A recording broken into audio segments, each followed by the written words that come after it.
네, 안녕하십니까. 펀드 투자 권유 대행인 이 과목을 맡은 송영 욱입니다. 이 과목은 주로 이제 법규 관련된 그런 문제가 많거든요. 그래서 전문적인 그 법 쪽에 계신 분들은 모르겠지만은 그렇지 않으신 분들은 법률 용어가 조금 생소하실 수도 있고 좀 이해하기 좀 어려운 부분도 있는데 가능하면은 그 용어를 좀 쉽게 풀이하면서 제가 문제를 풀어보도록 하겠습니다. 문제 풀이하면서 핵심 요약 같은 것을 제가 중간중간에 설명해 드릴 텐데 핵심 요약 부분도 여러분들이 좀 관심을 가지고 좀 암기를 하셔야 될 겁니다. 첫 번째 과목이 이제 펀드 법규 관련된 부분인데요. 펀드 법규와 관련된 이런 과목과 문제는 펀드 법규뿐만 아니라 직무윤리나 영업실무 다른 쪽에서도 좀 중복되는 부분이 있거든요. 그러니까 굉장히 중요합니다. 실제로 이 부분에서 이 과목에서 나오는 문제뿐만 아니라 다른 과목에서 나오는 문제도 여기에 포함되어 있거든요. 그래서 여기 펀드 법규 관련된 부분은 문제뿐만 아니라 핵심 요약 부분도 핵심 포인트 해설 부분도 여러분들이 조금 더 꼼꼼하게 좀 암기를 하셔야 됩니다. 문제 보도록 하겠습니다. 1번부터 보도록 하겠습니다.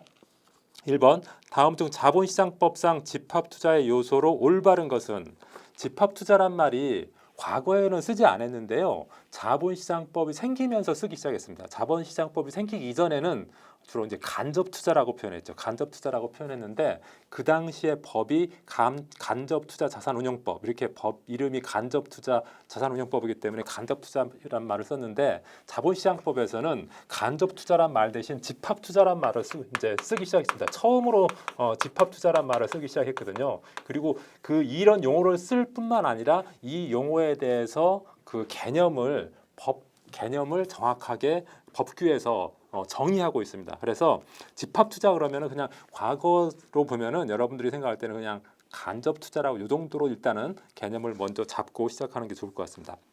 1번 2인 이상의자에게 투자 권유할 것 이것은 틀려요. 이게 법이 집합투자의 개념을 정의하면서 2인 이상에게 투자 권유가 아니라 2인 이상의 투자자가 있어야 돼요. 최소한 집합투자라고 하기 위해서는 최소한 2명은 돼야지 집합투자잖아요. 한 사람을 가지고 집합투자란 말을 안 쓰죠.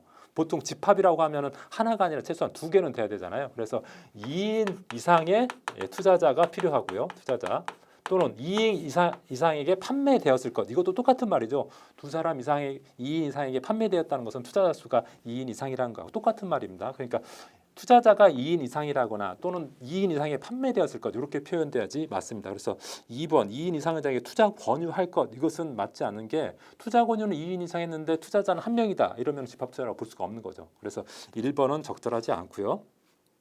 2번 재산적 가치가 없는 자산도 운용이 가능할 것 재산적 가치가 있는 자산에 운용해야지 그 펀드에서 이익이 날 거 아닙니까? 그 집합투자에서 그러니까 2번도 적절하지 않고요. 재산적 가치가 있는 자산에 운용할 것 이렇게 하지 맞고 3번 투자자로부터 일상적인 운용 지시를 받지 않을 것 일반적으로 집합투자는 직접 투자가 아니죠. 본인이 직접 어떤 투자자가 직접 종목을 선택하거나 이렇게 해서 하는 게 아니라 누구한테 맡기는 거잖아요. 투자자는 예를 들어서 투자 전문가 이것은 보통 펀드 운용사에 있죠. 펀드 운용사에 투자 전문가한테 맡겨서 일반적으로 직접 투자기 하는 게 아니라 집합 투자 또는 간접적으로 투자하는 거라고요. 그래서 이 전문가한테 운용 지시를 내릴 수 없는 게 원칙이에요.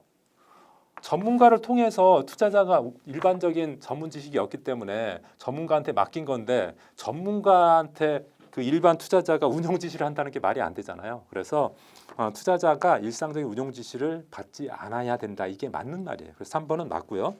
4번 금전 등의 집합 운용이 불가할 것 아닙니다. 기본적으로 금전 등으로 운용을 해야 돼요. 금전 일반적으로 돈이나 아니면 또 실물 이런 것이 있을 수 있는데 그런 금전 등으로 집합 운영이 가능해야겠죠. 그래서 4번도 틀리고 옳은 것은 3번이 되겠네요. 그 핵심 포인트 해설에 보면은 그 집합 투자의 특징, 뭐 일반적인 여러분들이 충분히 알 수 있는 내용입니다. 간접 투자, 그다음 집단 투자, 실적 배당, 투자자 평등의 원칙이 적용된다. 뭐 고유 자산과 펀드 재산에 구분해야 된다. 이런 것들은 집합 투자의 특징이라고 볼 수가 있고요. 그 집합 투자의 요소 해가지고 자본시장법에서 이렇게 정의하고 있습니다. 그래서 아까 조금 전에 말씀드렸던 내용하고 거기서 하나 빠진 게 있죠. 투자자 책임은 누구다? 투자자 본인 책임이다. 이런 것들이 집합 투자의 요건 내지 요소라고 볼 수가 있겠습니다. 2번 보도록 하겠습니다. 투자 신탁의 당사자에 대한 설명으로 가장 거리가 먼 것. 투자 신탁이요. 시험 중에서는 제일 많이 나오는 부분입니다. 그러니까 우리나라 펀드 보통 자본시장법에서는 집합투자기구라고 하죠. 집합투자기구. 집합투자기구, 집합투자증권 또는 뭐 수익증권 또는 뭐 투자신탁, 투자회사 이런 말들이 나오면요, 이게 이제 법적인 용어인데 이런 말들이 나오면은 그냥 여러분들은 펀드라고 생각하시면 돼요. 이렇게 그 펀드라는 용어를 법률 용어로는 안 쓰고 있어요. 법률 용어에서는 집합투자기구, 집합투자증권, 수익증권, 뭐 투자신탁, 뭐 투자회사 이런 말로 쓰고 있다고요.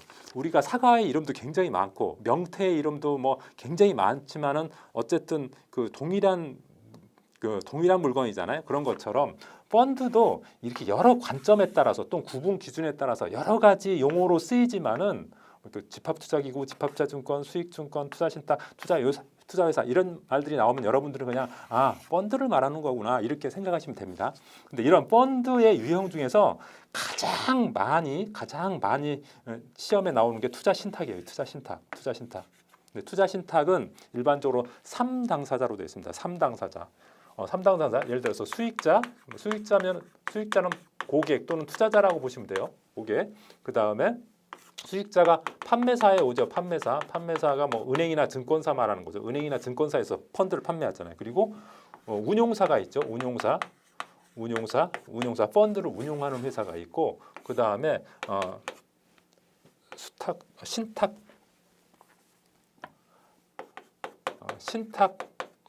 신탁회사 펀드를 만약 펀드에서 뭐 예를 들어서 어떤 그 실물을 샀다, 부동산을 샀다 그러면 그 부동산을 보관하고 관리할 수 있는 회사가 필요하잖아요. 그런 회사가 신탁회사입니다. 그래서 펀드 투자신탁의 3당사자면은 요 수익자, 운용사, 신탁회사인데 보통 시험에서는 운용사라고 표현하지 않고 집합투자업자라고 표현합니다. 집합투자를 업으로 하는 그 금융기관이죠. 다음 신탁회사를 신탁업자라고 표현합니다. 신탁업자라고 표현하고요. 판매사는 투자 매매업자 또는 투자 중개업자라고 표현을 해요. 그러니까 이게 우리가 평상시 안 쓰는 말로 시험에 나온단 말이죠. 그래서 요 개념들을 좀 알아두시기 바랍니다. 판매사는 보통 은행 증권사인데 시험에서는 걔들을 뭐라고 부르냐면 투자 매매업자, 중개업자. 그 다음에 운용사는 펀드 운용사, 우리는 보통 펀드 운용사, 자산 운용사, 펀드를 운용하는 회사를 그렇게 부르는데 법에서는 집합투자업자라고 부르고요. 그 다음에 그 펀드의 어떤 실물 자산을 보관하는 회사를 신탁업자라고 부릅니다. 그리고 고객, 투자자를 수익자라고 불러요. 투자자를 여기 투자신탁이라고 투자신탁이라는 쪽에서 시험에 나오면 이런 용어로 쓴단 말이죠. 그래서 이 개념을 좀 잘 알아두셔야 하는데 수익자는 그러니까 돈을 내는 투자자라고 보시면 되고요. 운용사, 집합투자업자는 펀드를 운용하죠. 펀드를 운용하고 운용을 지시하는 그런 역할을 하고요. 펀드 설정, 그다음에 투자 설명서를 뭐 만드는 그런 데가 운용사라고 볼 수 있죠. 우리나라에 뭐 예를 들어서 무슨 자산운용 이렇게 된 회사가 이런 집합투자업자라고 볼 수가 있고요. 판매사는 뭐 은행이나 증권사인데 보통 법적인 용어로는 투자 매매 중개업자라고 이렇게 표현을 합니다. 보통 그냥 증권사라고 표현하시면 됩니다. 원래 증권사가 투자 매매업과 중개업을 주 고유 업무로 하는 회사니까. 그리고 신탁업자는 증권사나 뭐 은행 신탁업자는 그 자산을 보관하고 관리하는 회사다. 그래서 이게 신탁업자다.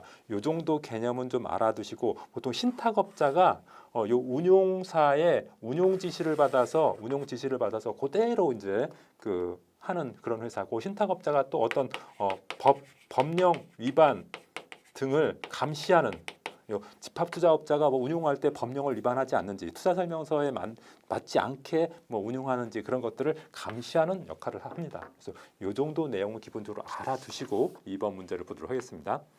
투자신탁의 당사자에 대한 설명으로 가장 거리가 먼 것. 당사자는 요 세 개라 했어요. 수익자, 집합투자업자, 신탁업자.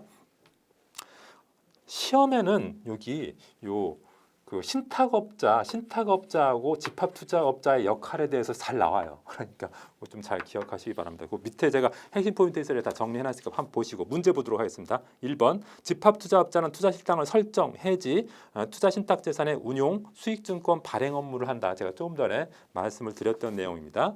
그다음 2번 신탁업자는 투자신탁재산에 대한 보관 관리, 집합투자업자 운용 지시에 따른 자산의 취득과 처분, 환매대금 및 이익금 지급 업무 등을 한다. 이게 이제 조금 전에 말씀드렸던 신탁업자의 내용 맞고요. 그다음 3번 집합투자업자는 법령에 의하여 신탁업자의 감시를 받지 않는다가 아니라 감시를 받아요. 법령 위반 여부에 대해서 신탁업자가 이 집합투자업자를 감시하는 역할도 한단 말이죠. 3번이 틀렸고요. 4번 수익자는 수익권 좌수에 따라 균등한 권리를 갖고 언제든지 수익증권의 환매를 청구할 수 있다. 수익증권 뭐라 했어요? 그냥 펀드라고 했죠. 수익증권. 그렇죠. 수익자는 투자자잖아요. 그러니까 자기가 그 수익증권에 따른 권리를 받고 그다음 언제든 수익증권 환매할 수 있죠. 매도할 수 있다는 거죠. 우리가 평상시 안 쓰는 말 또 환매란 말이 나왔는데요. 환매는 그냥 매도라고 생각하시면 됩니다. 매도라고 생각하면 돼요. 주식으로 보면 매도, 그냥 파는 거. 그러니까 수익증권을 펀드를 샀다가 팔 때를 환매했다고 표현을 합니다. 그러니까 그렇게 좀 이해하시면 되겠습니다. 그래서 정답은 3번이 되겠고요. 핵심 포인트 해설에 그 집합투자기구 법적 형태가 나와 있는데요. 이것도 반드시 기억하셔야 됩니다. 집합투자기구의 법적 형태. 요거 시험에 아주 쉬운 문제로 잘 나오는데 크게 보면 세 가지가 있어요. 신탁형, 그 다음에 회사형, 그 다음에 조합형. 이렇게 세 가지 형태가 있는데요. 요 세 가지가 중요한 게 아니라 요 세 가지 안에 있는 7가지가 중요합니다. 신탁형은 하나가 있고 회사형 4가지가 있고 조합형 2가지가 있습니다. 신탁형에는 투자 신탁이고요. 투자 신탁이 있고 그 다음에 회사형에는 투자 회사, 그 다음에 투자 유한회사, 투자 합자회사, 투자 유한 책임회사. 이렇게 네 가지 형태가 있어요. 4가지 형태가 집합투자의 법적 형태가 있고 조합형에는 투자 익명조합, 투자 합자조합 이렇게 2가지가 있습니다. 그래서 종종 다음 중 법적 형태가 다른 거 하나 해가지고 시험에서는 보통 합명회사를 하나 집어넣거든요. 그런데 합명회사는 자본시장법상 펀드의 집합투자기구의 형태는 없습니다. 그래서 이것은 아니라는 합명회사는 없다는 점. 그러니까 집합투자기구 형태로서 합명회사는 없다는 점. 상법상 회사로서 합명회사는 있는데 집합투자기구 펀드의 형태로서 합명회사는 없다는 점 좀 기억하시기 바랍니다. 3번 보도록 하겠습니다. 자본시장법상 투자신탁의 수익자 총회에 대한 설명으로 가장 올바른 것은 시험에서 제일 잘 나온 게 수익자 총회라고 했죠. 수익자 총회. 아니 수익자 총회가 아니라 투자신탁이라고 했죠. 투자신탁이 제일 시험에서 많이 나오고요. 그 다음으로 많이 나오는 게 투자회사. 나머지는 투자신탁과 투자회사를 제외한 나머지는 그냥 개념 정도만 알아두시면 돼요. 그러니까 요거 2가지 역할이나 기능에 대해서 좀 여러분들이 잘 아셔야 됩니다.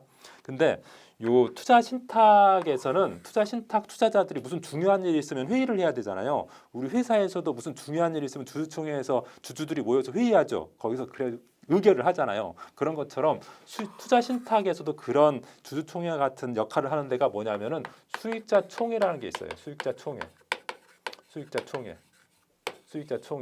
그래서 수익자 총회도 아주 시험에 잘 나옵니다. 항상 시험에 나온다고 보면 돼요. 여기서 어떤 것을 의결하는지 그런 것들이 잘 나오는데 일단 문제를 볼게요. 1번 수익자 총회는 자본시장법에서 정한 사항에 한하여 의결할 수 있다? 아닙니다. 수익자 총회는요. 자본시장법에서 정한 사항도 의결하고요. 그다음 신탁계약에서 정한 사항 또 의결해요. 그래서 1번 틀렸죠. 수익자 총회는 자본시장법에서 정한 사항 그리고 신탁계약에서 정한 사항을 의결할 수 있다. 이렇게 해야지 맞습니다. 그다음 2번 수익자 총회는 원칙적으로 신탁업자가 소집한다? 아닙니다. 이것도 수익자 총회는 원칙적으로 요 집합투자업자가 소집을 해요. 수익자 총회를 집합투자업자가 소집한다. 그래서 2번도 틀렸고요. 3번 수익자 총회의 결의가 이루어지지 아니한 경우 그날로부터 1월 이내에 연기 수익자 총회를 소집해야 된다. 경우에 따라서 수익자 총회가 결의가 이루어지지 않을 수도 있죠. 다 사람들이 너무 안 모이거나 예를 들어서 최소한 100명 이상은 모여야지 정족수인데 예를 들어서 30명밖에 안 모였다든가 어쨌든 무슨 어떤 이유로 인해서 수익자 총회 결의를 할 수 없을 수가 있잖아요. 사정에 따라서 천재지변이 일어날 수도 있고 그래서 그럴 때는 그날로부터 1월 이내에 연기 수익자 총회를 소집해야 됩니다. 그래서 3번 맞고요. 4번 자본시장법에서 정한 사항의 3번이 틀렸네요. 그날로부터 1월 이내가 아니라 2주 전, 2주 보통 2주 이내에 연기 수익자 총회를 소집해야 됩니다. 1월이 아니라 2주 이내. 그래서 3번도 틀렸고요. 4번 자본시장법에서 정한 사항의 의결은 출석자 과반수와 총 좌수 4분의 1의 찬성으로 한다. 이게 맞습니다. 이 수익자 총회 결의 정족수에 대해서 어떻게 꼭 두 가지를 기억해야 되는데 수익자 총회에서는 자본시장법에서 정한 사항도 의결할 수 있고 그다음에 신탁계약에서 정한 사항도 의결할 수 있다고 그랬어요. 이 두 가지에서 정한 사항을 의결할 수 있는데 자본시장법에서 정한 사항하고 신탁계약에서 정한 사항 의결 정족수가 서로 다릅니다. 그래서 자본시장법에 의해서 정한 사항을 의결할 때는 그 출석자 과반수에다가 총 좌수 4분의 1 이상의 찬성으로 이상의 정족수로 찬성 반대를 결정합니다. 그런데 신탁계약 같은 경우는 출석자 과반수 플러스 총 좌수 5분의 1 이상 되면은 그걸로 이상 돼야지 의결할 수 있습니다. 그래서 요거 좀 구별해서 좀 기억하시기 바랍니다. 그래서 3번은 4번이 틀렸고 그 핵심 포인트 해설해 보면은 수익자 총회 투자 신탁이 기관인 수익자 총회의 의결 범위와 소집권자 운영 의결 방법 그다음에 수익증권 매수 청구권 이런 내용들이 나와 있으니까 요 내용도 하나도 빠짐없이 여러분들이 암기를 하셔야 됩니다. 그 문제만 보지 마시고 법규는 요 해설 부분도 여러분들이 잘 기억하셔야 됩니다. 4번 보도록 하겠습니다. 자본시장법상 사전에 수익자 총회 결의를 거쳐야 하는 신탁계약 변경 사항으로 올바른 것으로 모두 묶인 것은 일반적으로요. 수익자 총회에서 결의사항 여기서 결의를 할 거 아닙니까? 결의사항은 크게 보면 딱 두 가지예요. 크게 보면은 굉장히 세부적으로 보면은 굉장히 여러 가지가 있는데 크게 보면 두 가지입니다. 첫 번째는 투자자를 불리하게 하는 사항, 요거 결의해야 되죠. 투자자한테 불리하게 수익자한테 여기 투자자는 수익자 말하는 거죠. 투자자를 불리하게 하는 사항은 반드시 결의를 거쳐서 못하게 하든지 어쩔 수 없으면 하게 하든지 그렇게 해야지 불리하게 하는 사항을 수익자 총회 결의도 없이 집합투자업자가 맘대로 해버리면 안 되잖아요. 그래서 이런 사항은 반드시 결의를 하도록 하고 있고 두 번째 중대한 변경 사항도 반드시 수익자 총회 결의를 거치도록 하고 있습니다. 수익자를 불리하게 하는 건 어떤 게 있을까요? 예를 들어서 판매 수수료나 보수를 인상하는 거. 이거 수수료한테는 비용이 늘어나는 거잖아요. 그렇지만 인하하는 것은 할 필요 있을까요? 없을까요? 없죠. 인하하는 것은 불리하게 하는 게 아니니까. 그리고 예를 들어서 환매대금 기를 연장하는 거. 환매대금을 3일 만에 주던 것을 예를 들어서 30일 후에 준다. 이런 것들은 불리한 거잖아요. 그런 거. 환매기를 연장하는 것도 여기 해당되고 그다음에 개방형 펀드를 폐쇄형 펀드로 바꾸는 거. 개방형 펀드는 언제든지 환매할 수 있는데 폐쇄형 펀드는 만기까지 기다려야지 환매할 수 있으니까 불리하게 되는 거잖아요. 그런 것들이 요 투자자를 불리하게 하는 사항이고 중대한 변경이라는 것은 이런 거죠. 이렇게 운용사를 집합투자업자를 변경하거나 또는 신탁업자를 변경하거나 또는 그 주된 투자 자산을 예를 들어 부동산에서 주식으로 바꾼다든지 주된 투자 자산을 바꾼다거나 이런 것들이 중대한 변경에 해당되겠죠. 그래서 한번 보겠습니다. 1번 신탁계약 기간 변경. 신탁계약 기간도 중대한 변경이었죠. 신탁계약 기간이 1년이었던 것을 만약에 3년으로 바꾼다. 그러면 3년 동안 돈이 거기에 묶이는 거니까 굉장히 중대한 변경이잖아요. 그래서 1번 기억은 해당이 될 거고요. 2번, 니은번 일반 사무관리회사의 변경. 일반 사무관리회사는 어떤 회사냐면은 펀드 기준 가격을 계산해 주는 회사예요. 근데 펀드 기준 가격 계산해 주는 회사야 뭐 A 회사에서 B 회사로 바꿔도 상관이 없죠. 어떤 공식에 의해서 펀드 기준 가격이 결정되는 거기 때문에 이런 것은 뭐 중대한 변경이 아니고 그냥 부수적인 변경 정도이기 때문에 굳이 수익자 총액이 결의까지는 필요 없죠. 그래서 니은에 해당되지 않고 디귿 주된 투자 대상 자산의 변경. 요건 중대한 변경이죠. 만약에 채권에서 주식으로 변경한다든지 뭐 예를 들어서 부동산에서 뭐 예를 들어서 특별 자산으로 바꾼다든지 뭐 이런 것들은 굉장히 중대한 변경이기 때문에 해당되고요.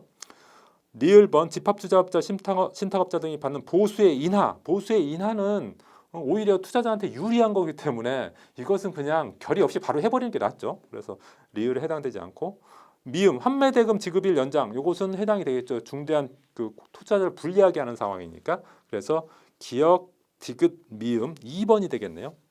핵심 포인트 해설에 보면은 그 수익자 총액 결의사항에서 수익자 총액 결의를 요하는 사항 보면은 그 첫 번째 보수 수수료 인상, 환매대금 지급일 연장, 개방형 펀드를 폐쇄형 펀드로 변경하는 거. 이것은 투자자를 불리하게 하는 상황이기 때문에 반드시 결의를 해야 되고요. 그 밑에 나와 있는 6가지는 중대한 변경이기 때문에 반드시 투자자 결의를 요하는 겁니다. 그래서 투자자 결의를 요하냐 요하지 않느냐 요거 묻는 문제가 종종 시험에 나오니까 여러분들이 꼭 구분해서 기억하시는데 구분 기준은 요거라고 보시면 돼요. 투자자를 불리한 상황이냐 또는 중대한 변경이냐 이런 사항에 해당되면은 수익자 총액 결의를 거쳐야 된다 이렇게 생각하시면 되겠습니다. 5번 보도록 하겠습니다. 투자회사의 기관에 대한 설명 등 잘못된 것. 제가 조금 전에 투자 신탁이 제일 많이 나오고 그 다음으로 많이 나온 게 투자회사라고 했죠. 이제 지금 문제는 투자회사의 기관에 대한 문제입니다. 투자 신탁의 기관은 수익자 총회라고 했죠. 투자회사의 기관은 일반 회사하고 똑같아요. 이사회, 주주총회. 이게 이제 투자회사의 기관이라고 볼 수 있습니다. 1번 보겠습니다. 감독이사는 2인 이상이어야 된다. 그렇습니다. 펀드에서 투자회사 형태의 펀드는요. 감독 기능을 더 강화시켰어요. 그래서 감독이사가 반드시 2명 이상, 법인이사 1명, 감독이사는 2명 이상 이렇게 규정을 해놓았습니다. 2번 이사회는 법인이사와 감독이사로 구성된다. 그렇습니다. 이사회는 법인이사 1명, 예를 들어서 감독이사 2인 뭐 이렇게 구성이 됩니다. 항상 법인이사보다 감독이사가 더 많게 구성이 됩니다. 다음 3번 법인이사는 집합투자업자의 업무 진행과 투자회사의 재산 상황을 감독한다. 이것은 그 3번 같은 경우에는 법인이사는 회사 대표하고 회사 업무를 집행하는 거고 감독이사가 어떤 재산 상황을 감독하는 기능을 하잖아요. 그래서 법인이사라고 했기 때문에 틀렸네요. 감독이사라고 했어야 됐죠. 다음 4번 이사회는 자본시장법과 정관에서 정하는 사항에 한해 의결한다. 그렇습니다. 일반적으로 이 투자 신탁 같은 경우에는 자본시장법이나 신탁 계약에 관한 사항만 의결을 하지만은 투자회사는요. 투자회사는 똑같이 이거하고 똑같은데 자본시장법하고 투자회사는 신탁 계약이 있는 게 아니라 정관이라는 게 있잖아요. 정관. 회사에서는 정관이라는 게 있어요. 그래서 투자 신탁의 경우에는 자본시장법과 정관에서 정한 사항에 대해서만 결의할 수 있습니다. 그래서 4번도 틀렸습니다. 정답은 3번이 되겠고요. 거기 핵심 포인트 해설에 보면 이사회 주주총회 각각 그 내용들 나와 있는데 여기서 여러분들 꼭 기억하실 게 이사회에서 법인이사 1명인 1인인데 감독이사는 2인 이상이라는 점 요거 좀 꼭 기억하시고요. 그 다음에 주주총회에서 자본시장법과 정관에서 정한 사항을 결의한다. 자본시장법 앤드 신탁계약이 아니라 정관에서 정한 사항을 결의하고요. 소집할 수 있는 사람은 이사회다. 아까 투자 신탁에서는 소집권자가 집합투자업자가 수익자 총회를 소집한다고 했는데 요 투자회사에서는 여기 이사회에서 주주총회를 소집할 수 있는 권한이 원칙적으로 이사회가 있습니다. 그래서 요 점이 약간 좀 차이가 있다는 점 기억하시기 바라고요. 6번 보도록 하겠습니다. 투자회사에 대한 설명 중 잘못된 것은 1번 수익증권을 발행하는 형태의 집합투자기구다. 아닙니다. 투자회사는요. 투자 회사 여기서 투자 어디 갔어요? 투자 회사는 주권 보통 주식이라고 하죠. 우리는 주권을 발행하고요. 주식. 그다음 투자 신탁은 수익증권을 발행합니다. 수익증권을 발행합니다. 그렇게 보통 우리가 무슨 뭐 돈을 빌리면 차용증 같은 거 이렇게 서로 주고받잖아요. 서류를. 그리고 뭐 대출을 받으면 대출 서류를 주고받는 것처럼 만약에 투자 신탁이라는 펀드를 가입하면은 수익증권을 서로 교부합니다. 근데 요즘에는 이제 실물을 교부하지 않고 그냥 전산상으로만 이렇게 다 처리를 하는데 전자발행하기 때문에 실제로 실물을 주지 않는데 실물이라고 하면은 수익증권을 발행해서 주고요. 투자회사 같은 경우에는 주식 형태의 주권을 발행해서 주게 됩니다. 그래서 1번이 적절하지 않네요. 수익증권을 발행한 형태의 집합투자기구는 투자회사가 아니라 투자신탁입니다. 그래서 1번이 틀렸고요. 2번 모든 업무를 외부 전문가에게 위탁해야 된다. 투자회사는요. 여기서 투자회사 그 펀드에서 투자회사는 페이퍼 컴퍼니예요. 페이퍼 컴퍼니. 서류상 회사라고요. 서류상 회사이기 때문에 사람이 없잖아요. 그러니까 모든 업무를 위탁해야 돼요. 서류상 회사는 사람이 아니기 때문에 모든 업무를 외부 전문가한테 위탁하여야만 합니다. 그래서 2번 맞고요. 3번 투자자는 투자회사가 발행하는 주식을 취득함으로써 투자회사의 주주가 된다. 주권을 발행하기 때문에 주권이라는 것은 주식이라고 보시면 돼요. 주권을 발행한 거, 주식을 우리가 취득하기 때문에 주식을 취득하면 그 회사의 주주가 되잖아요. 그래서 3번도 맞고요. 4번 투자 업무 외의 업무는 할 수 없다. 그렇습니다. 투자회사는 투자 업무만 할 수가 있습니다. 4번 맞고요. 핵심 포인트 해설의 투자회사의 의의와 그 특징에 대해서 여기 나와 있는데 그 문제에 나와 있지 않는 본점 외에 영업소를 설치할 수 없다는 점 이런 것들도 좀 기억하시기 바랍니다. 7번 보도록 하겠습니다. 집합투자기구의 등록에 대한 설명 중 잘못된 것은 일반적으로요. 집합투자기구 뭐라 했죠? 펀드라고 했잖아요. 제가 집합투자기구, 집합투자증권, 수익증권, 투자신탁, 투자회사 뭐 이런 말이 나오면 그냥 다 펀드라고 생각하면 된다 했어요. 근데 집합투자기구 등록, 다시 말하면 펀드 등록에 대한 문제인데 일단은 펀드는요. 어떤 공모펀드, 특히 공모펀드 같은 경우에는 그 두 개의 절차가 있어요. 일단은 그 판매를 하려면은 첫 번째는 신고를 해야 되고요. 두 번째는 등록을 해야 됩니다. 신고는 증권신고소라는 그 신청 서류가 있어요. 요것을 금융위에다 제출해야 되고 금융위가 수리를 하고요. 수리하고 일정 기간이 지나면은 효력이 발생합니다. 이 효력이 발생한다는 것은 이 공모펀드를 증권신고소를 통해서 금융위에 수리하고 일정 기간 보통 15일 지나면 효력이 발생하는데 효력이 발생된다는 것은 이때부터 판매가 가능하다. 판매 가능. 예를 들어서 이것을 또 좀 유식한 말로 표현, 법적인 용어로 표현하면은 모집 매출이 가능하다. 모집 매출 가능. 효력 발생한다는 말은 모집 매출이 가능하다는 것을 의미해요. 다시 말하면 판매할 수 있다는 것을 의미한다고요. 그리고 등록이라는 절차. 우리 집을 사면은 세무서에다가 집 샀다고 그 세금 내면서 신고도 하지만은 등기부등본에 별도로 이 소유자는 내 겁니다 하고 등록도 하잖아요. 그런 것처럼 펀드도 신고도 하고 금융위에 신고도 하고 등록도 해야 됩니다. 보통 이 두 가지가 이원화돼 있어요. 이원화. 따로따로 해요. 근데 일반적으로 신고할 때 등록도 같이 하면 보통 이 금융위에서 요 증권신고소가 수리되고 효력 발생될 때 같이 등록된 것으로 일반적으로 봅니다. 문제 보겠습니다. 1번 등록은 증권신고소 제출과는 별개의 절차입니다. 그렇습니다. 이원화돼 있어요. 신고 절차, 등록 절차. 보통 같은 시기에 하긴 하지만은 보통 그 형식적으로 이원화돼 있다는 소리입니다. 다음 2번 증권신고서와 등록신청서를 동시에 제출하는 경우 증권신고서가 수리된 때 등록된 것으로 의제하고요.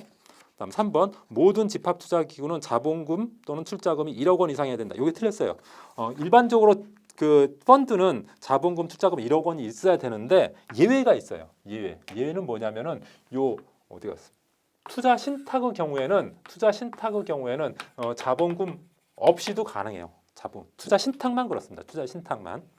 그래서 모든 집합투자기구라고 했기 때문에 틀려요. 우리나라 자본시장법상 집합투자는 총 7개예요. 투자신탁, 투자회사, 투자유한회사, 투자합자회사, 투자유한책임회사, 투자익명조합, 투자합자조합 이렇게 총 7개라고요. 이렇게 1개, 4개, 2개 이렇게 해가지고 총 7개거든요. 7개인데 이 중에서 6개는 모두 출자금 또는 자본금 1억 원 이상이 있어야 되는데 투자 신탁은 출자금 또는 자본금 1억 원이 없어도 가능합니다. 그래서 3번이 틀렸고요. 4번 변경 등록 시 정정신고서를 제출한 경우 그 정정신고 효력이 발생하는 때에 변경 등록된 것으로 간주한다. 그러야 당연한 얘기죠. 핵심 포인트 해설에 보면은 거기 등록의 의 나와 있고 등록이나 신고나 모두 금융위에다가 합니다. 금융위원회도 하고요. 그 다음에 거기 보면은 그 등록 주체, 투자 신탁이나 투자 임명조합 같은 경우는 집합투자업자, 회사형 펀드 같은 경우는 당해 회사가 등록을 하고 합자조합 같은 경우는 당해 조합 같은 경우가 한다. 이런 내용 정도만 알고 계시면 되겠습니다. 8번 보도록 하겠습니다. 집합투자업자의 영업행위 준칙에 대한 설명 중 잘못된 것은 집합투자업자가 누구라 했죠? 집합투자업자는 바로 여기 펀드를 운용하는 회사, 보통 자산운용사, 펀드 운용사라고 우리는 실무에서 얘기하는데 법적인 용어는 집합투자업자라고 한다 했어요. 집합투자를 업으로 하는 그런 회사이기 때문에 집합투자업자라고 법에서는 표현을 합니다. 1번 자본시장법은 집합투자기구의 투자 대상 자산을 한정하고 있지 않으나 MMF에 대하여는 운용 대상 자산에 대해 일정한 규제를 하고 있다. 그렇습니다. MMF는요, 굉장히 우리가 수시 입출금 왔다 갔다 하면서 뺐다 넣었다 하는 그런 상품이잖아요. 그래서 규제가 많아요. 그것은 깨지면 안 되니까. 다른 주식형 펀드나 예를 들어 혼합형 펀드 같은 경우는 깨질 수도 있는 것을 우리가 서로 인정하잖아요. 근데 MMF가 깨지는 것은 일반적으로 잘 인정하지 못하기 때문에 규제를 많이 하고 있다고. 안 깨지도록 규제를 많이 해요. 그래서 1번 맞고요. 2번 투자 신탁의 집합투자업자는 직접 재산을 취득 매각할 수 없고 모두 신탁업자를 통해야 된다. 일반적으로 이 집합투자업자가 신탁업자한테 그 자산을 취득하도록 운용을 지시한다고요. 운용 지시하고 그래서 일반적으로 신탁업자가 자산을 취득하거나 예를 들어서 매각해요. 예를 들어서 집합투자업자가 신탁업자 보고 야 명동에 있는 저 1,000억짜리 빌딩 하나 사 그러면은 그 지시를 받고 신탁업자가 사고 그다음에 그거 관리하다가 좀 수익이 많이 났으니까 이제 팔아 그러면은 신탁업자가 파는 거예요. 그러니까 취득과 처분은 누가 한다? 신탁업자가 일반적으로 해요.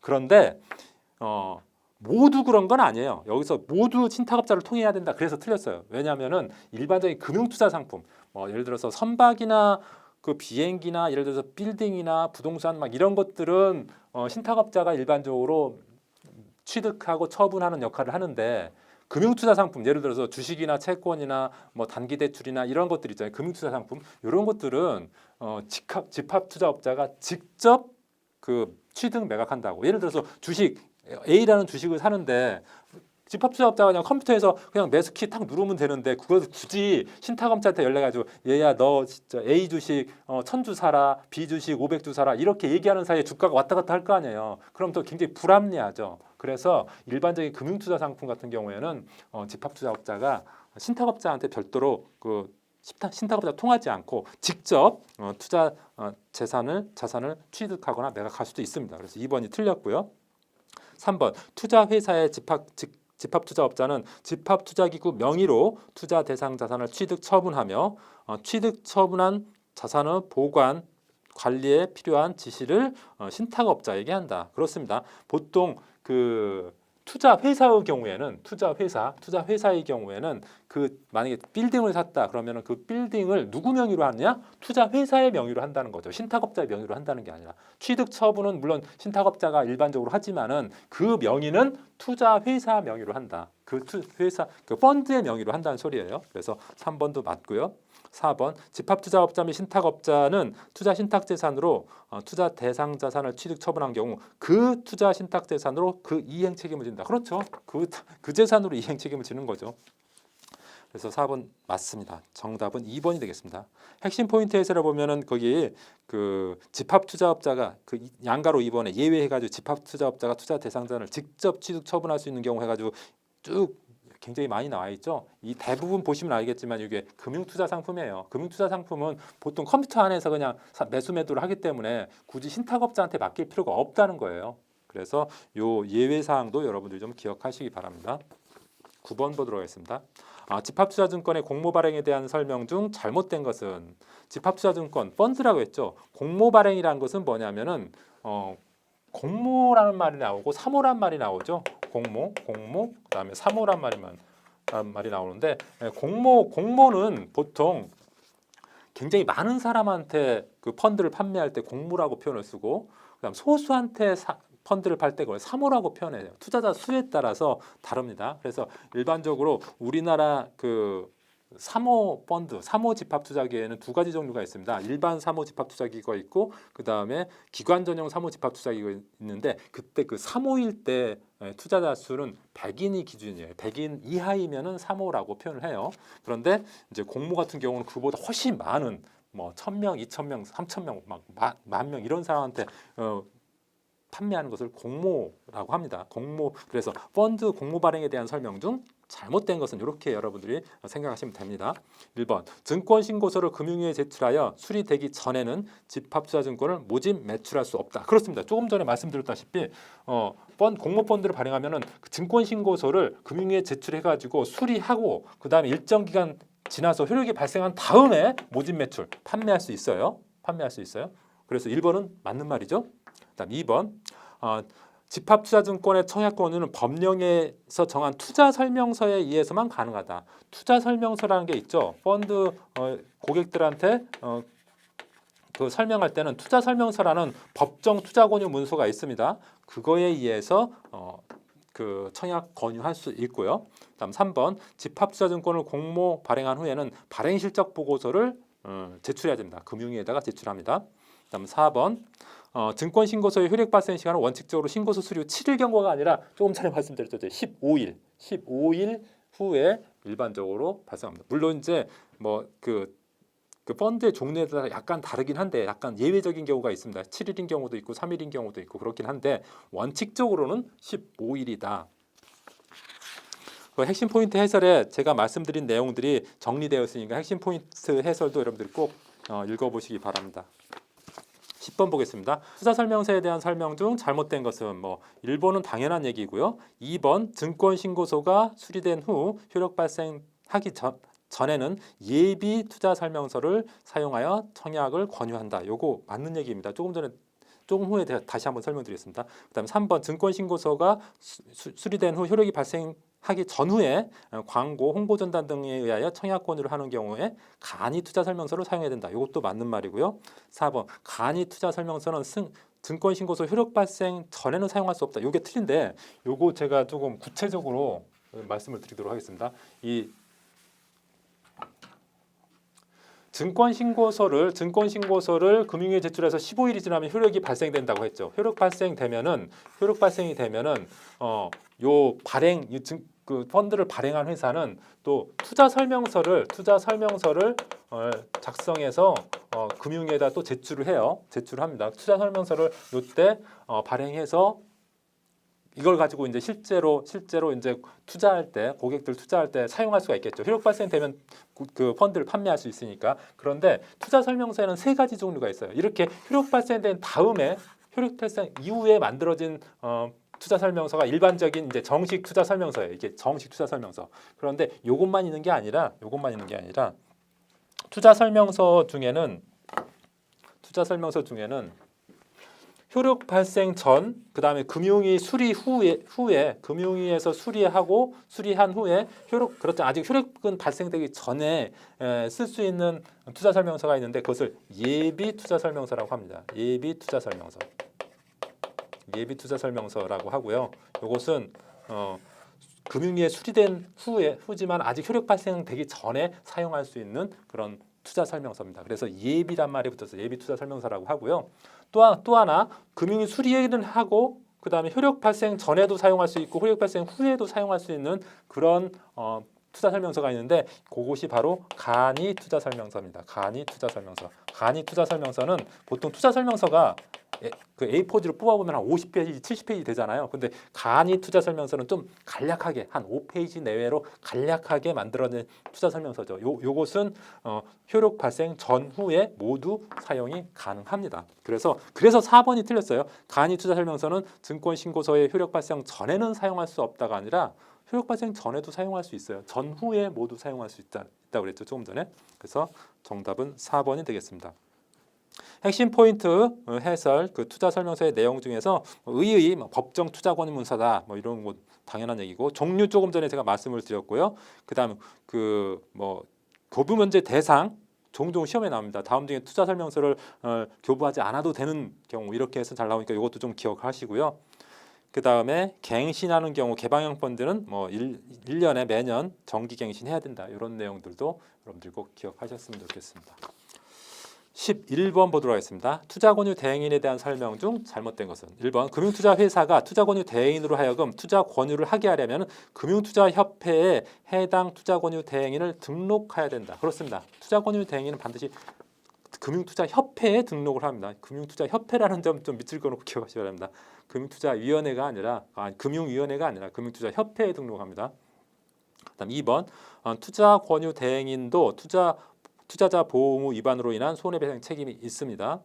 다음 3번 투자자로 하여금 금융투자 상품에 대한 매매 권한을 위탁받은 경우 위탁받는 행위를 성실하게 수행해야 된다. 이게 틀렸습니다. 투자권유 대행인은요. 보통 펀드 투자권유 대행인도 있고 증권 투자권유 대행인도 있잖아요. 어쨌든 투자권유 대행인은 그런 증권사의 그 직원은 아니거든요. 보험회사의 설계사와 같은 그런 신분이거든요. 그래서 어떤 매매 권한을 위탁받을 수는 없습니다. 투자 권유를 대행하는 것은 가능하지만은 뭐 매매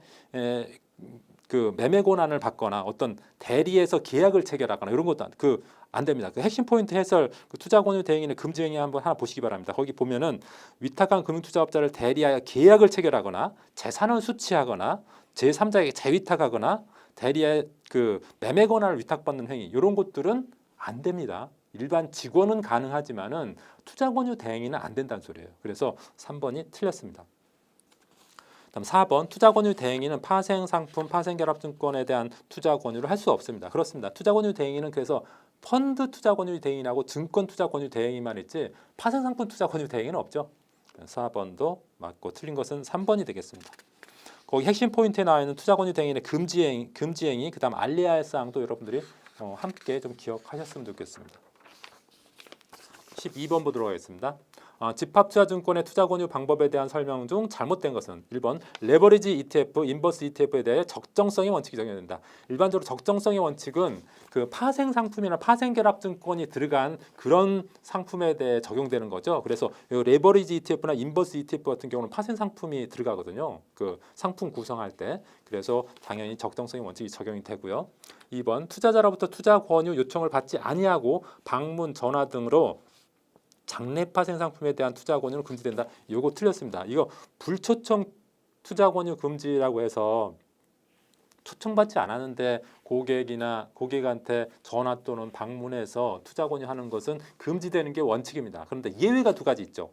증권하고 장내 파생 상품은 허용된다고 법에 나와 있습니다. 규정에. 그래서 여기 장내 파생 상품은 허용이 됩니다. 투자 권유가 허용됩니다. 그래서 2번이 틀렸고요. 3번 투자자로부터 집합투자증권을 매수, 중개, 주선, 대리하는 행위는 불건전 영업 행위에 해당되어 금지됩니다. 그렇습니다.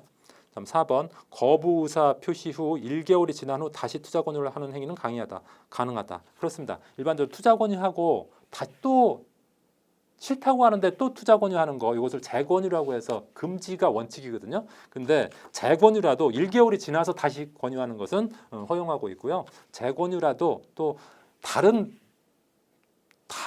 금융투자 상품을 권유하는 것은 가능합니다. 그래서 4번도 맞고 정답은 2번이 되겠습니다. 핵심 포인트의 해설에 나와 있는 부당 권유 금지, 투자 권유 준칙에 대한 내용들 그것도 내용이 어렵지 않으니까 여러분들 한번 읽어보시기 바랍니다. 13번 보도록 하겠습니다. 다음 중 집합투자업자의 불건전 영업행위와 거리가 먼 것은 집합투자업자는 펀드 운용사, 자산운용사를 말한다 했죠. 그러니까 자산운용사의 불건전 영업행위와 거리가 먼 것. 1번 자기 또는 관계 인수인이 인수한 증권을 집합투자재산으로 매수하는 행위. 이거 안 되죠. 당연히 이렇게 하면. 왜냐하면 만약에 그 자산운용사가 갖고 있는 어떤 주식을 펀드에 편입시키는 거 이런 거 되겠어요? 안 되겠어요? 불공정 행위가 굉장히 가능성이 높기 때문에 이런 경우는 금지하고 있습니다.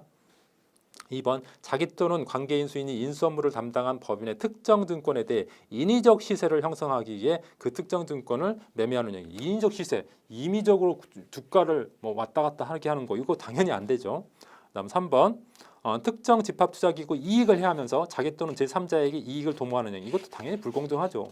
그다음 4번 집합투자업자와 이해관계인이 되기 6개월 이전에 체결한 계약에 따른 거래. 집합투자업자가 이해관계인하고 거래는 금지가 되는 게 원칙이에요. 그런데 이해관계인 되기 6개월 이전에 일은 그것까지 묻는 것은 좀 문제가 있죠. 그래서 이 부분은 허용합니다. 그래서 4번은 맞고요. 핵심 포인트 해설에 그 집합투자업자의 불건전 영업행위 그 정리해 놓은 것도 여러분들이 한번 읽어보시기 바랍니다. 14번 보도록 하겠습니다. 다음 중 집합투자업자의 의결권 제한 규정과 거리가 먼 것은 1번 집합투자업자는 집합투자기구에서 취득한 주식에 대하여 의결권을 행사할 수 있다. 이건 당연하죠. 주식을 취득하면 당연히 취득자는 의결권을 행사할 수 있습니다. 다음 2번 집합투자업자는 의결권 공시 대상 법인에 대한 의결권 행사 여부 및 그 내용을 영업보고서에 기재하는 방식으로 기록 유지해야 된다. 이것은 당연한 집합투자업자의 의무입니다. 다음 3번 집합투자업자가 상장한 주식에 대해 의결권을 행사하는 경우 그 내용을 공시해야 됩니다. 3번도 맞고요. 4번 의결권 공시 대상 법인에 대하여 의결권을 행사하는 경우 공시 의무가 면제된다. 그렇지 않습니다.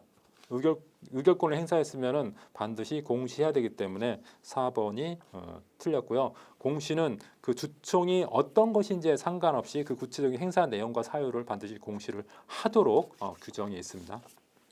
그래서 14번은 4번이 틀렸고요. 15번 보도록 하겠습니다. 부동산 집합투자기구의 주요 투자 대상과 거리가 먼 것. 1번 그 부동산 집합투자기구라는 것은 부동산 펀드 말하는 거겠죠. 일반적으로 자본시장법에서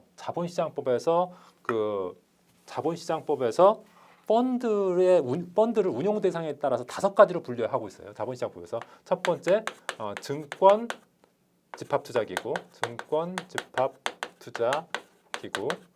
그 다음에 부동산 집합투자기구, 그 다음에 특별자산 집합투자기구, 그 다음에 혼합자산 집합투자기구, 그 다음에 단기금융 집합투자기구. 요거 다 암기하셔야 됩니다. 요 5가지, 요 5가지로 구분하고 있습니다. 특별자산 그 파생상품 보통 시험에서 다음 중 자본시장법에서 그 규정하고 자본시장법상 집합투자 거리가 먼 것 해가지고 파생상품 집합투자기구 이렇게 써놓은 거 가지고 이게 정답으로 하는 경우가 많은데 파생상품 집합투자기구는 자본시장법에는 없어요. 자본시장법은 이렇게 5가지를 분류하고 있습니다. 파생상품 집합투자기구, 파생상품 펀드는 그냥 실무상인 펀드의 유형이지 자본시장법에 나와 있는 그런 펀드는 아닙니다. 그래서 좀 여러분들 유의하시기 바랍니다. 15번 다시 보겠습니다. 부동산 집합투자기구, 다시 말하면 부동산 펀드의 주요 투자 대상과 거리가 먼 것. 여기서 주요 투자 대상이라고 하면은 보통 50%를 초과해서 투자되는 자산을 말하는 겁니다. 부동산 펀드니까 부동산에 주로 투자하는 거죠. 부동산. 1번 부동산은 당연하고요. 2번 공시 방법을 갖추고 있는 동산. 요것은 특별자산이라고 해서요. 특별자산 집합투자기구에 해당됩니다. 주요 투자 대상에. 그다음 3번 부동산을 담보로 하는 금전채권, 4번 부동산을 기초로 하는 파생상품. 그러니까 부동산 집합투자기구라는 것은 전체 신탁 자산의 펀드 자산의 50%를 초과해서 부동산 등에 투자하는 것을 부동산 집합투자기구라고 하는데 그 주요 그 50% 초과해서 투자되는 그 부동산 등이란 것은 부동산만 들어가는 게 아니라 그 부동산 관련된 증권도 들어가고요. 부동산 관련된 파생상품, 부동산 관련된 권리 뭐 이런 것도 다 포함이 됩니다. 그래서 핵심 포인트 해설에 그 내용들을 정리해 놨으니까 여러분들이 한번 읽어보시기 바랍니다. 16번 보겠습니다. 자본시장법상 집합투자기구 종류에 대한 설명 중 잘못된 것은 1번 와인이나 그림에 투자하는 집합투자기구는 특별자산 집합투자기구다. 여기서 특별자산 집합투자기구는요. 투자 대상, 주요 투자 대상이 증권도 아니고 부동산도 아닌 그런 쪽에 투자하는 것을 특별자산이라고 합니다. 그래서 특별자산의 개념은 증권도 아니고 부동산도 아니면 무조건 다 특별자산이에요. 예를 들어서 와인이나 그림이 증권도 아니잖아요. 그죠? 그렇다고 와인이나 그림을 부동산이라고 얘기하지도 않죠. 이런 자산을 뭐라고 다 표현한다? 특별자산이라고 표현합니다. 그래서 와인이나 그림에 주로 투자하는 펀드는 특별자산 집합투자기구가 맞습니다. 그다음 2번 특별자산은 증권 및 부동산을 제외한 투자 대상 자산이다. 조금 전에 제가 설명을 드렸고요. 3번 투자 대상 자산의 제한을 받지 않는 집합기구는 특별자산 집합투자기구이다. 아닙니다. 투자 대상 제한을 받지 않는 것은 혼합자산 집합투자기구입니다. 일반적으로 증권, 부동산, 특별자산 같은 경우는 그 주요 투자 상당의 50% 초과해서 투자해야 된다는 그런 비율 제한이 있거든요. 예를 들어서 증권 집합투자기구는 증권에 50% 초과해서 투자돼야 돼요. 자기 펀드 재산이 100억이라면 최소한 그래도 50억은 넘게 증권에 투자되는 거. 요게 증권 펀드고요. 부동산 펀드라고 하려면은 부동산의 전 신탁 재산의 50%를 초과해서 부동산에 투자해야 됩니다. 예를 들어서 전체 펀드 재산이 100억이라면은 뭐 51억은 부동산 등 부동산이나 부동산 관련된 권리나 부동산 관련된 증권에 투자돼야 된다는 거죠. 특별자산은 특별자산의 50% 초과해서 투자돼요. 그렇게 50%라는 비율 제한이 있다고요. 여기 이런 펀드 같은 경우. 근데 혼합자산은 그런 비율 제한이 없어요. 그래서 그 비율 제한 없이 운용자가 마음대로 비율을 조절해서 투자할 수 있습니다. 그래서 운용자 입장에서 굉장히 뭐 좀 운용하기 좋은 펀드죠. 그다음에 그래서 3번이 틀렸고요. 4번 혼합자산 집합투자기구는 환매 금지형 집합투자기구로 설정돼야 된다. 그렇습니다. 환매 금지형 집합투자기구는 나중에 또 다시 한번 설명드릴 텐데 환매 금지형으로 설정돼야 되는 집합투자기구에는 총 4가지가 있습니다. 요거 저기 부동산 집합투자기구, 특별자산 집합투자기구, 혼합자산 집합투자기구 여기 3가지에다가 시장성 없는 자산의 20%를 초과해서 투자되는 그런 펀드 이렇게 4가지 형태가 반드시 환매 금지형으로 설정돼야 됩니다. 그래서 4번은 맞고 틀린 것은 3번이 되겠습니다. 이번 시간에 여기까지 하고요. 다음 시간에 이어서 하도록 하겠습니다. 수고하셨습니다.